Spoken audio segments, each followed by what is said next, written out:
et bienvenue au Club 700. Nous sommes toujours rien que pour vous à Yaoundé. Bonjour pasteur. Merci. C'est vraiment à Yaoundé et puis il fait beau. Hein? Il fait beau, hein? Et le cadre est beau. Oui, tout à fait. Bienvenue au Club 700, je suis le pasteur Raymond Kofi. Et je suis Massi Domingo et nous avons des témoignages extraordinaires pour vous aujourd'hui, c'est vrai? C'est l'histoire de Armando Gomez, fils d'un émigré portugais, que lui, alors, il n'aimait pas l'église, pas du tout. Mais Dieu avait un plan pour sa vie. Lequel? Découvrez. Quand j'allais dans une église, souvent je ressortais aussi vite que j'y rentrais. Parce que pour moi, dans cette religion, c'était ce Dieu qu'on me présentait était un Dieu lointain, que j'avais du mal à percevoir, à toucher.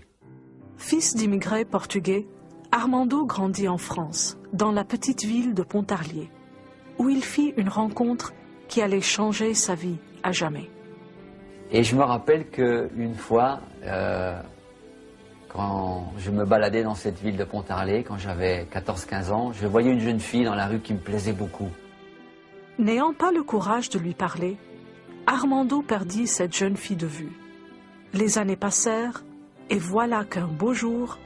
Voilà que cette jeune fille passe, elle traverse, j'étais assis à la terrasse devant, comme ça, et voilà qu'elle traverse avec une autre jeune fille, le passage pour piétons, et puis là encore, paf, nos regards se sont croisés. Et là, pour moi, il n'y avait plus de doute. Je me dis, elle a fait attention à moi.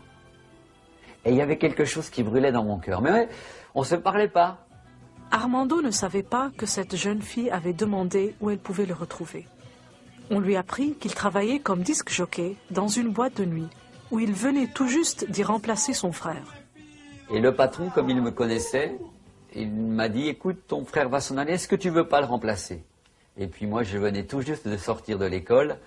Et quand on nous propose une place de disque jockey, eh bien, quand on est jeune, on la loupe pas. Un soir qu'il travaillait dans la boîte de nuit, et à sa grande surprise, la jeune fille vint le voir. Elle voulait lui communiquer un message très important. Et quand elle est arrivée, vous savez ce qu'elle a fait? Elle a commencé à me parler de Jésus. Alors que moi, j'avais tout un tas de pensées. J'avais, oui, envie de sortir avec elle, envie de la connaître. Et puis elle, à ce soir-là, elle commence à me parler de Jésus. Et comment Jésus était venu dans son cœur et comment Jésus avait pu l'aider à traverser ses difficultés, avait pu l'aider à résoudre certains de ses problèmes, comment Jésus lui avait apporté la joie. Et moi, j'étais quelque peu bouleversé. Étonné, Armando remarqua pourtant que cette jeune fille n'était pas comme les autres. Elle me parlait de Jésus comme le connaissant personnellement. Elle me parlait de Jésus comme ayant une relation avec un ami. Et je voyais que ce qu'elle me disait était vrai. Mais elle, je voyais qu'elle vivait et qu'elle avait quelque chose que je n'ai pas. Armando et Jacqueline se fréquentèrent pendant une année. Un jour, alors qu'elle le déposait au travail, elle lui remit une lettre en lui demandant de ne pas la lire tout de suite. Ce soir-là, elle m'a dit, écoute Armando, on va se quitter mais j'ai écrit une lettre pour toi. Et cette lettre-là que j'ai écrite, eh bien, tu la liras que quand tu rentreras à la maison. Et vous savez, quand on aime quelqu'un, et puis qu'on nous dit, mais tiens, voilà une lettre, et que tu commences ton travail à 10 heures du soir et jusqu'à 4 heures du matin, mais tu as envie de la lire tout de suite, cette lettre. Tu as envie de savoir ce qu'il y a écrit dedans. Parce que, entre-temps, mon cœur brûlait pour cette jeune fille. Je l'aimais. Et j'avais hâte de savoir ce qu'elle me disait dans cette lettre. Et puis, mais j'ai voulu quand même respecter ce qu'elle m'a dit.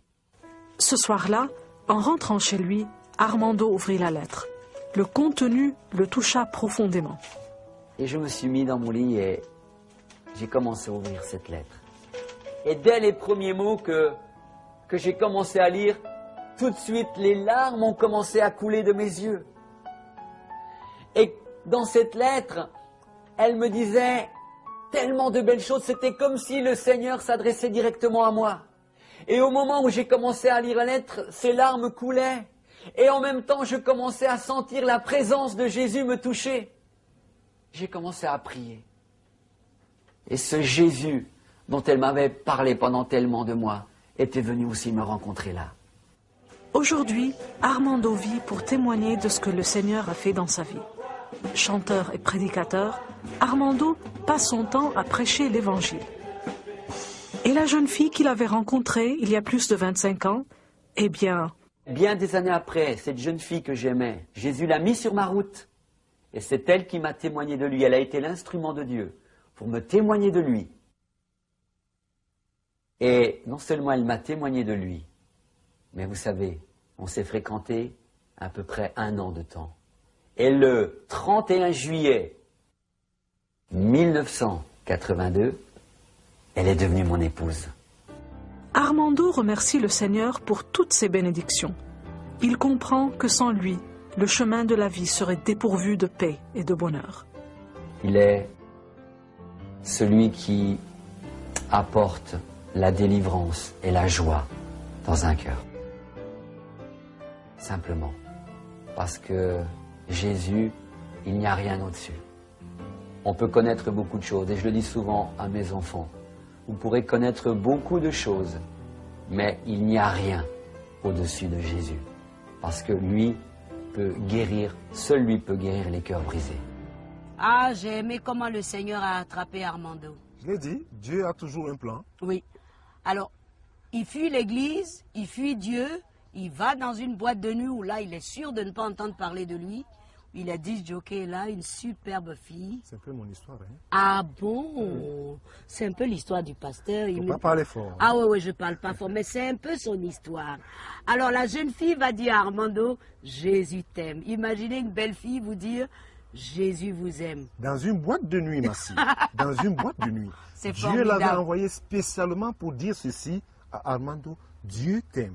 Oui. Oui. Oui. Comme quoi, Dieu avait un plan dans la vie de Gomez. Comme Dieu a un plan dans la vie de chaque personne. Hein. Et ce qui est intéressant, c'est que c'est une fille qu'il avait connue il y a très longtemps et qu'il aimait, à qui il n'avait jamais osé dire qu'il l'aimait. Dieu sait tout. Les plans du Seigneur. C'est ça qui me réjouit le cœur. Oh, c'est merveilleux. Et bien sûr, ils se sont mariés, ils sont heureux. Nous aussi, vous aussi. À tout de suite.